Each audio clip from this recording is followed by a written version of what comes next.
दोस्तों नमस्कार, मैं आपका दोस्त मनोज कुमार मिश्रा, एक फिलोसोफर और एस्ट्रोलॉजर। मैं आप सभी लोगों का अपने YouTube channel astro aura world में हार्दिक स्वागत करता हूं और आप सभी लोगों से रिक्वेस्ट करता हूं कि अगर आप लोग अभी मेरे चैनल पर नए हैं तो चैनल को जरूर सब्सक्राइब करें।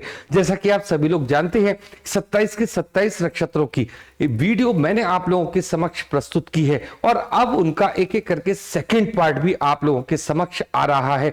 तो जो भी आपका जन्म का नक्षत्र हो, अगर आपने वो वीडियो अभी नहीं देखी है तो प्लेलिस्ट में जाकर पहला पार्ट देखें और मघा नक्षत्र तक की सेकंड वीडियोस इन नक्षत्रों का सेकंड पार्ट भी आ चुका है, तो आप उनको भी देखिए। और अगर आप लोग अपने जन्म के नक्षत्र की पॉजिटिव ऊर्जा से जुड़ना चाहते हैं तो चैनल को एक बार ज्वाइन जरूर कीजिए। आज हम लोग चर्चा करेंगे मेष लग्न वालों का ये जो मार्च का महीना है गोचर के अकॉर्डिंग किस प्रकार की ऊर्जा लेकर आ रहा है। तो देखिए, सबसे पहले तो आप ये देखिए कि अगर आपकी जन्म कुंडली में लग्न में मतलब पहले वाले भाव में अगर 1 का अंक लिखा हुआ है तो ये कुंडली किसकी होगी? मेष लग्न वालों की कुंडली होगी। और अगर आपने मेरी वो वीडियो कि मेष लग्न वाले लोग कैसे होते हैं अभी तक नहीं देखी है तो आई बटन पर क्लिक करके वो वीडियो अवश्य देखें। तो देखिए, सबसे पहले चर्चा करेंगे गोचर की, इस महीने कौन सा ग्रह किधर चल रहा है। तो देखिए, आप देखते हैं कि जो आपके लग्न में इस समय कौन है? इस समय गुरुदेव बृहस्पति हैं और ये मार्गी पोजीशन में चल रहे हैं और आपके मेष राशि में ही रहेंगे, पूरे महीने यहां पर रहेंगे। बात करते हैं, देखिए हम आपके सूर्य की, तो सूर्य 15 मार्च तक 14 मार्च तक कहां रहेंगे? आपके 11th हाउस में कुंभ राशि में रहेंगे। उसके बाद 15 तारीख को ये कहां चले जाएंगे? मीन राशि में चले जाएंगे। चर्चा करते हैं बुध की, तो बुध इस समय आपके जैसे महीना शुरू होगा वो कुंभ राशि में रहेंगे और उसके बाद 8 मार्च को कुंभ राशि से निकलकर कहां पहुंच जाएंगे? मीन राशि में चले जाएंगे। फिर उसके बाद एक परिवर्तन और है, 27 मार्च को ये मेष राशि में आ जाएंगे, बुध का फिर परिवर्तन होगा। इस तरीके से बुध की बात है। अब बात करते हैं देखिए शनि की, तो पूरे महीने शनि आपके अपने ही घर में मतलब कुंभ राशि में रहेंगे। और बात करते हैं आपकी शुक्र की, तो शुक्र अभी जब मार्च का महीना शुरू होगा तो 1 मार्च से लेकर 7 मार्च तक कहां पर रहेंगे? आपकी मकर राशि में रहेंगे। उसके बाद शुक्र निकलकर कहां पहुंच जाएंगे? कुंभ राशि में चले जाएंगे। बात करते हैं मंगल की, तो मंगल इस समय आपके 10th हाउस में है और उच्च की राशि में है अपनी। तो कहने का मतलब यह है कि मंगल 16 मार्च को कुंभ राशि में चले जाएंगे। बात करते हैं राहु की, तो राहु आपकी मीन राशि में रहेंगे और केतु हमारे 6ठे भाव में यानी कि कन्या राशि में रहेंगे। तो ये इस प्रकार से गोचर की व्यवस्था हुई। अब पूरा डेट वाइज प्रिडिक्शन करते हैं किस प्रकार से कौन सा ग्रह किधर चल रहा है। तो देखिए, ये सब चंद्रमा के अकॉर्डिंग होता है। तो 1 और 2 तारीख 27 और 29 तारीख टाइम फॉर बिजनेस है।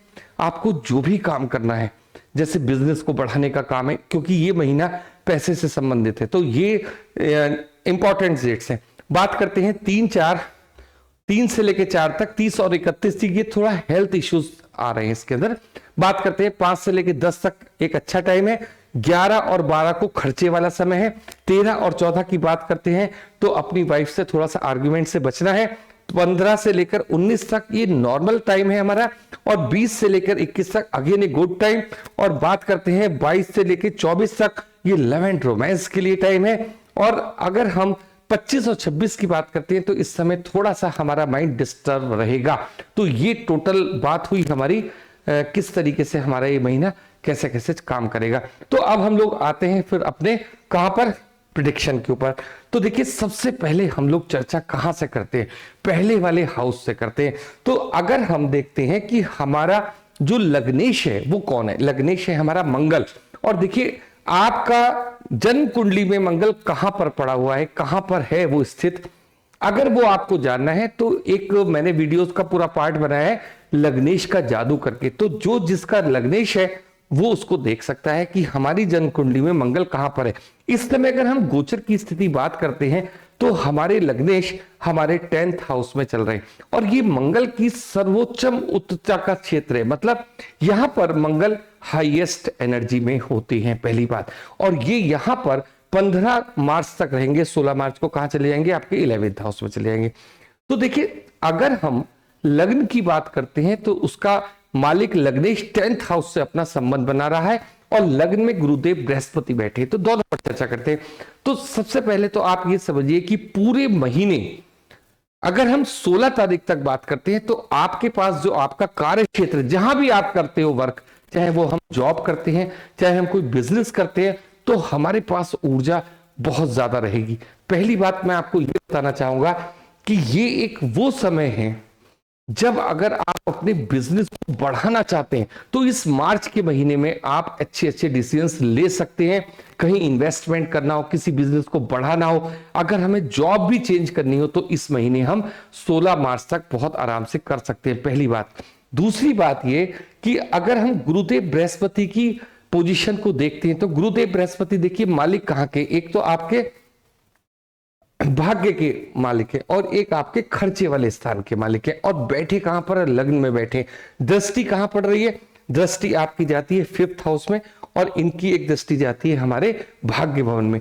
तो मेष लग्न वालों के लिए ये गुरुदेव बृहस्पति का जो इस समय पोजीशन है वो बेस्ट पोजीशन मानी जा रही है। तो आप लोगों से मैं सिर्फ इतनी सी एक रिक्वेस्ट करूंगा कि इस समय जो भी आप डिसीजन लोगे मार्च के महीने में, आप ये समझिए कि अगर आप ये सोचते हो कि मुझे कहीं पर 1 लाख रुपए खर्च करके हमारा बिजनेस बढ़ सकता है, तो आप ये ऐसा डिसीजन लीजिए, क्योंकि इस समय आपका क्या समय चल रहा है, पैसा कमाने का समय चल रहा है, और पैसे को इन्वेस्ट करके पैसा कमाने का टाइम चल रहा है। अब बात करते हैं देखिए सेकंड हाउस की। तो सेकंड हाउस किस चीज का है, सेकंड हाउस हमारे पैसों का भी है, हमारी जो हमारे कुटुंब का भी है, और हमारी भाषा का भी है, हमारे संस्कारों का भी है। तो सेकंड हाउस की अगर हम चर्चा करते हैं तो यहाँ का मालिक कौन है, शुक्र, और इसके पास जो दूसरा डिपार्टमेंट है, दूसरा भाव कौन सा है, इसका 7वां भाव।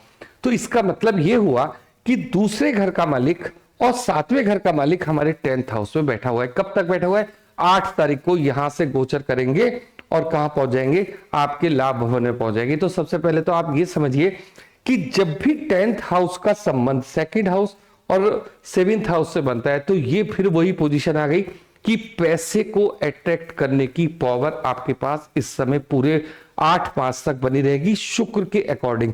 और जैसे ही शुक्र हमारा 11th हाउस में जाएगा तो ये स्थिति क्या होगा, 4 चांद लगा देगी। तो ये कुल मिलाकर अगर मैं आपसे ये स्थिति कहूं कि पैसे के अकॉर्डिंग पूरा महीना आपके लिए बहुत अच्छा बना हुआ है, तो इसमें कोई भी दो राय नहीं मानी जाती। बात करते हैं आपके 3rd हाउस की। 3rd हाउस हमारा पराक्रम का हाउस भी है, आस पड़ोस का हाउस भी है, और जो भी हम कॉमर्शियल वर्क करते हैं, जैसे ऑनलाइन वर्क करते हैं, तो ये हमारा इस सारी चीजों का भी मालिक है। मालिक इसका कौन है, बुध है, और ये बुध कहां कहां के मालिक है, एक यहां के मालिक है आपके 3rd हाउस के, एक हमारे 6th हाउस के मालिक है।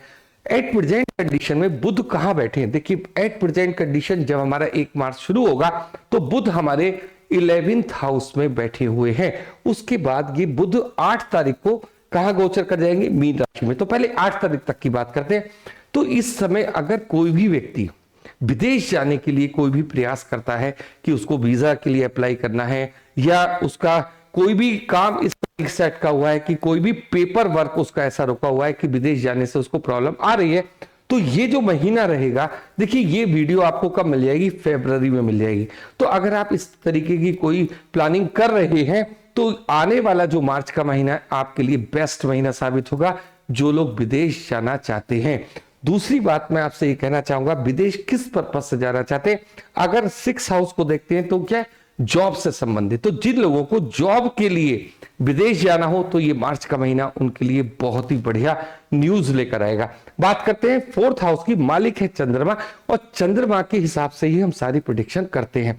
अब बात करते हैं, मतलब प्रेडिक्शन करते हैं, जो ये डेट्स मैंने आपको लिखवाई है, ये चंद्रमा मतलब मन के भाव के अकॉर्डिंग हमारा सारा वर्क चलता है। अब हम लोग बात करेंगे आपसे आपके 5th हाउस का मालिक है सूर्य, और सूर्य हमारे कहां बैठे हैं, 11th हाउस में बैठे हैं। देखिए यहां मैं आपको सूर्य और शनि की युति जो ये बनी हुई है, इसमें 2 बातें मैं आपको जरूर समझाऊंगा। देखिए जो लोग इस समय शेयर बाजार से जुड़े हुए, 5th हाउस हमारा किस किस चीज को रिप्रेजेंट करता है, 5th house love and romance को रिप्रेजेंट करता है, हमारी हेल्थ को, हमारी इच्छाओं को। और अगर आप देखें तो डेली शेयर जो हम खरीदते हैं, इंट्राडे को भी ये मतलब ये 5th हाउस से हम लोग इंट्राडे देखते हैं। तो जो लोग इस समय इंट्राडे ट्रेडर हैं, उनके लिए मैं आपको एक बात बताऊंगा कि उनको 101% लाभ होगा, ठीक है, लेकिन शनि के साथ देखिए बुध का और सूर्य का जो कॉम्बिनेशन बना हुआ है 8 तारीख तक आप कोई भी डिसीजन लेते हो बहुत अच्छा होगा। 8 तारीख के बाद बुध कहां चले जाएंगे 12th हाउस में, आप समझिए इस बात को। फिर युति किसकी रह जाएगी, केवल शनि की, शुक्र की और सूर्य की। तो जब भी आप इस चीज का मौका देखेंगे तो आपको एक बात समझनी है कि शनि कहीं ना कहीं आपके किसी भी काम में डिले अवश्य करेंगे, एक अलग बात है। लेकिन जैसे ही शुक्र का गोचर 8 तारीख को यहां से बुध जा रहे हैं और 8 ही तारीख को शुक्र यहां पर एंट्री बना रहे हैं, कहां बना रहे हैं 11th हाउस में। तो यहां पर क्या है, केवल आपको अपने वर्क पे फोकस करना है। जो भी आप चीज लेना चाहते हो, इंटरटेक करना चाहते हो, आप कीजिए और आपको उसके अंदर सफलता मिलनी ही मिलनी है। दूसरी बात यह कि सूर्य रिप्रेजेंट करता है सरकार को। तो देखिए कोई भी काम इस पूरे महीने कब तक, 15 मार्च तक मैं आपसे ये बात बोल रहा हूं। और इसमें भी अगर आप पोर्शन देखोगे तो 8 मार्च तक का पोर्शन सबसे बेस्ट है, क्योंकि बुध आदित्य योग आपके 11th हाउस में बना हुआ है। तो अगर आपको कहीं जॉब के लिए अप्लाई करना हो, अगर जिन लोगों को, जो मेष लग्न वाले लोग हैं, उनको अभी जॉब नहीं मिली है, तो वैसे तो उनके लिए ये समय 15 मार्च तक है। लेकिन सबसे बेस्ट पीरियड कौन सा है, 8 मार्च तक का समय उनकी जॉब बहुत अच्छा है। चेंज करना हो तो, नई जॉब लेनी हो तो उसके लिए बहुत अच्छा समय बना हुआ है। देखिए बात करते हैं आपके 6th हाउस की। 6th हाउस का मालिक बुध है और ये जॉब को रिप्रेजेंट करता है, रोग ऋण शत्रुओं को रिप्रेजेंट करता है। तो बुध इसके मालिक है, आपको अभी इसकी कोई भी चिंता करने की आवश्यकता ही नहीं है। बात करते हैं आपके 7th हाउस की। 7th हाउस का मालिक शुक्र है और शुक्र इस समय कहां का मालिक है, 2nd हाउस का भी, बैठे का है 10th हाउस में। तो देखिए एक तो ये आपको समझाऊं कि अगर आपका स्पाउस जॉब करना चाहता है, अगर वो ये चाहते हैं कि मैं कहीं ना कहीं जॉब करूं या मेरी भी कोई ना कोई इनकम होनी चाहिए, तो इस समय आपका क्या होना चाहिए, आपका उनको साथ देना है। मतलब अगर वो बिजनेस में जाना चाहते हैं, तो जॉब में जाना चाहते हैं, तो आपको उनको रोकना नहीं। क्यों, क्योंकि ये आपका एक बहुत बड़ा इनकम ऑफ सोर्स भी खुलने जा रहा है। तो ये भी एक बहुत अच्छी बात आप लोगों के लिए यहां देखी जा रही है। अगर हम बात करते हैं, देखिए 7th हाउस हमारा बिजनेस पार्टनर का भी है। तो देखिए बिजनेस पार्टनर का जो मालिक है वो 10th हाउस में, लेकिन बैठा मंगल भी वहां पर है। ये चीज भी आपको थोड़ा सा देखनी है। तो मंगल वहां बैठा है तो क्या हो जाता है, कभी कभी जो हमारा वर्किंग प्लेस होता है उसमें हम कभी गुस्से में जरूरत से ज्यादा आ जाते हैं, क्योंकि मंगल की ऊर्जा वहां पर बहुत ज्यादा होती है। तो ये चीज थोड़ी सी आपको टालनी है इस महीने में, जब तक ये 10th हाउस में। उसके बाद कब आ जाएंगे, 16 तारीख से 11th में आ जाएंगे, तो ये भी परेशानी समाप्त हो जाएगी। लेकिन बात करते हैं आपके 8th हाउस की। 8th हाउस का मालिक भी मंगल है, जो 10th हाउस से संबंध बना रहा है। इसका मतलब ये होता है कि अगर आप लोग किसी भी ऑकल्ट साइंस में आना चाहते हैं, ज्योतिष विज्ञान सीखना चाहते हैं, मेडिटेशन सीखना चाहते हैं, तो आपके लिए ये समय उपयुक्त माना जा रहा है। 9th हाउस की बात करते हैं। 9th हाउस की बात का मालिक कौन है, गुरुदेव बृहस्पति। तो सबसे पहले तो देखिए उन लोगों की चर्चा करते हैं कि जिन मेष लग्न वालों का अभी विवाह नहीं हुआ है और कहीं ना कहीं कोई बात बनते बनते रुक जाती है, तो ये पूरा महीना आपके लिए ये समझ लीजिए कि जैसे फरवरी में आपको वीडियो मिल जाती है। तो आपको अगर मैरिज करनी है तो प्रयास थोड़ा सा तेज बनाना शुरू कर दीजिए। मार्च में आपको कोई ना कोई अच्छी न्यूज मिल जाएगी। 10th हाउस की चर्चा करते हैं। 10th हाउस में जब हम लोग देखते हैं कि हमारा क्या है, 10th हाउस हमारा कर्म का क्षेत्र है, और कर्म ही वो विज्ञान है कि हम अपनी जो हम काम करते हैं उससे अपने जीवन को बदलने की ताकत रखता है 10th हाउस। तो देखिए 10th हाउस का मालिक 11th हाउस में बैठे शनिदेव महाराज, और यहां पर इस समय क्या है, मंगल और शुक्र की युति 8 तारीख तक बनी हुई है, और उसके बाद शुक्र कहां चले जाएंगे, 11th हाउस में चले जाएंगे। इसका मतलब यह है इस पूरे महीने सिर्फ आपको केवल काम करना है, परिणाम की चिंता नहीं करनी, क्योंकि वो पॉजिटिव होने ही होने। तो मैं बहुत सूक्ष्म वे में आपसे सिर्फ इतना सा कहना चाहता हूं, बिजनेस में है तो, जॉब में है तो, बस आपको तो केवल इतना सोचना है कि जो मेरा कर्म है उसको ईमानदारी से करो। ईमानदारी से मतलब आलस नहीं करना, क्योंकि 10th हाउस किस चीज का, आपको आलस भी आएगा, तो बस उसको त्याग दीजिए और आप केवल अपना जो भी आप जॉब करते हो अच्छे से करिए, जो भी आप बिजनेस करते हो इन्वेस्टमेंट कीजिए, और ज्यादा से ज्यादा उसके अंदर इन्वेस्टमेंट करके आपको प्रॉफिट होना शुरू हो जाएगा। तो बस केवल आपको काम करते चलना है, पैसा आपके पास आना शुरू हो जाएगा। अब देखिए 11th हाउस की चर्चा करते हैं। यहां पर बहुत सारी चीजें चेंज हो रही है। सबसे पहले जब महीने की शुरुआत होती है तो यहां पर एक और शनि है, दूसरी तरफ सूर्य है और तीसरी ओर बुध है। तो बुध और सूर्य का जो कॉम्बिनेशन है बुधादित्य योग बनाता है। प्रॉफिट आपको होता है क्योंकि 11th हाउस हमारा किस चीज का है, लाभ का हाउस है, लाभ भवन का हाउस है। शनि यहां पर बैठने के बाद आपको परिणाम बहुत अच्छा देते हैं। कहने का मेरा सिर्फ मतलब आपसे यह है कि आपको काम करना है और पैसे की तरफ से टेंशन बिल्कुल भी नहीं लेनी है। तो ये एक अच्छा योग है। इसके बाद जब शुक्र की एंट्री यहां पर होती है तो बुध यहां से कहां आ जाएंगे, आपके 12th हाउस में आ जाएंगे। आप जैसी शुक्र की एंट्री होती है और शनि और शुक्र की युति बनती है, सूर्य भी होते हैं साथ में, तो यहां पर क्या होता है, शनि को अस्त नहीं करते हैं सूर्य, पहले आप ये समझ लीजिए। तो यहां पर थोड़ा सा आपको ये समझना है कि जो सरकार की तरफ से हमें बहुत ज्यादा तेजी से लाभ होने वाला है, सूर्य की वजह से थोड़ा सा कम होता है। जैसे सूर्य यहां से अपनी पोजीशन चेंज करेंगे आपको वो भी चीज दूर हो जाएगी।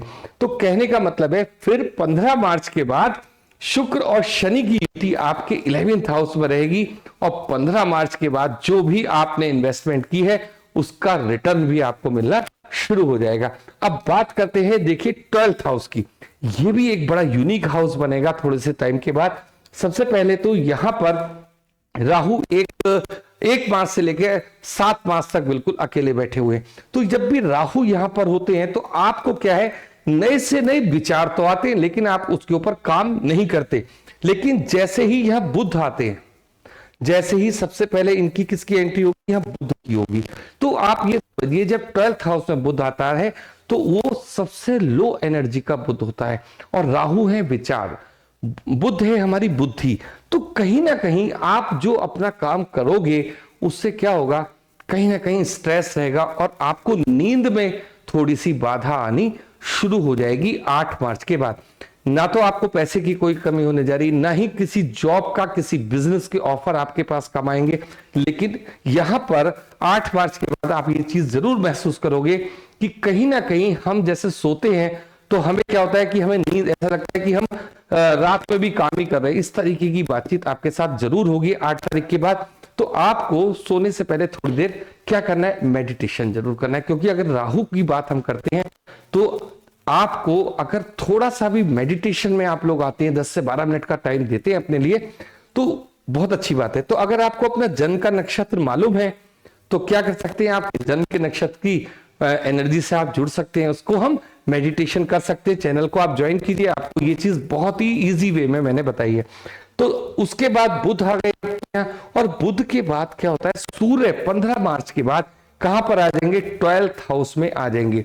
तो ऐसे में क्या होता है कि जो 12th हाउस में आने का सूर्य का मतलब क्या है, मालिक कहां का है, 5th हाउस का। तो एक तो हमारे खर्चे थोड़े से बढ़ जाएंगे, दूसरी बात ये कि जैसे हमारे बच्चों की फीस वगैरह ये वो, इस पे भी हमारा इन्वेस्टमेंट थोड़ा ज्यादा होगा। दूसरी बात मैं आपसे ये जरूर कहना चाहूंगा कि इस महीने में आप कोई भी वाहन चलाएं, किसी भी प्रकार का, चाहे 2 व्हीलर हो चाहे 4 व्हीलर हो, थोड़ा सा आपको कब कॉन्शियस रहना है, 15 तारीख के बाद थोड़ा सा उसको संभाल के, मतलब थोड़ा सा कॉन्शियस होकर उस चीज को यूज करना है। तो ये एक चीज हुई। और ये पूरा महीना अगर आप टोटल ओवरऑल देखोगे तो जिन मेष लग्न वालों की अभी शादी नहीं हुई है, मैरिज के अच्छे ऑफर आएंगे, थोड़ा सा प्रयास बढ़ा दीजिए। अगर किसी की जॉब नहीं लगी है तो ये एक महीना ऐसा है कि अगर आप थोड़ा अच्छे से प्रयास करते हो तो आपको जॉब जरूर मिल जाएगी। जो लोग बिजनेस में इन्वेस्टमेंट करके ज्यादा लाभ लेना चाहते हैं, ये महीना इस काम के लिए भी आपका पूरा हेल्प करने के लिए तैयार है। तो ये एक छोटी सी प्रेडिक्शन है आप लोगों के लिए कि मेष लग्न वालों का ये जो मार्च का महीना है किस प्रकार से आएगा। आप लोगों ने इतना समय दिया उसके लिए बहुत बहुत धन्यवाद। आज के लिए इतना ही, थैंक यू।